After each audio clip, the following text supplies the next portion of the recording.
Good morning, this is Linda Bills and I'm with YummyArts and we're here to do a turkey cake to get you in the season. The holidays are upon us. Can you believe it? I can't. So far I've done a quarter sheet cake just iced with green buttercream, and you don't have to smooth it, the best part. Just make it kind of rough because it's going to be grass under our turkey. And then I also brought these little lovely mini cakes, we call them. They're made in the Wilton Petite Doll Pan, and I'm sorry I forgot to bring the pan, but it makes 4 of these at one time. And you can use these for all kinds of things. It's probably the most versatile Wilton pan there is. I use them for Big Bird, Cookie Monster, Elmo, the turkey, a Santa Face over the hill cake. You can put it on here, make over the hill cake. You can chop it up and make little mountains on your cake if you're doing a plastic scene with motorcycles or cars or something. There's a million different things you can do with this. And if you like this, let Michael know and we'll do more stuff with this pan. First thing, they do come out weird because they're the shape they bake. If you've ever baked the doll pan, you know that it comes out even weirder than this. So you have to level it first. So take a knife and cut it off even. And then you can feed this to the monkeys that are around you. Are there any monkeys around me? And then normally you'd put it on the cake like this. If you happen to watch the Big Bird Cookie Monster that we did that like this.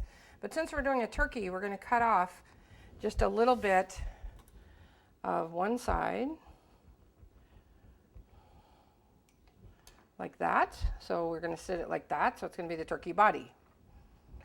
So we're going to put that about 2 inches from the back of the cake, maybe a little bit more. And then we're going to put a straw through that to make sure it doesn't go anywhere.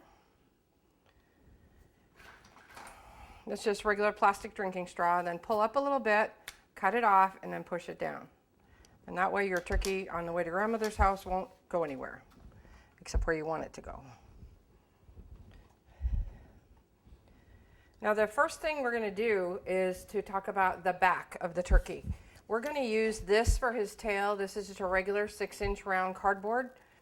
And I know there's a lot of people out there who don't like to use anything not edible on their cake. You can certainly make a giant cookie to do this, a 6-inch cookie. However, here's what happens. We're going to completely cover this with frosting, and the cookies get soft. So even if you make gingerbread that's really, really hard, it will still soften. So if you make the cake very far ahead of time, it will be a problem, because the tail will fall off. So cardboard is the way to go. Like I said, if you don't want to do something edible, just tell people, take the tail off before you eat the cake.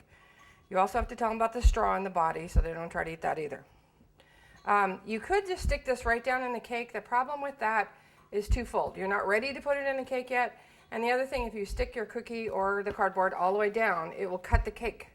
So you want to cut off about 1 inch of the bottom. Like that, so that big of a piece. It's about 1 inch from here to here. So we're going to set that aside for now, and we're going to cover our body with frosting. We're doing the whole cake in buttercream. I don't use fondant as much as Susan does because I'm too lazy. You see how she's working, kneading that stuff all the time? I'm too lazy.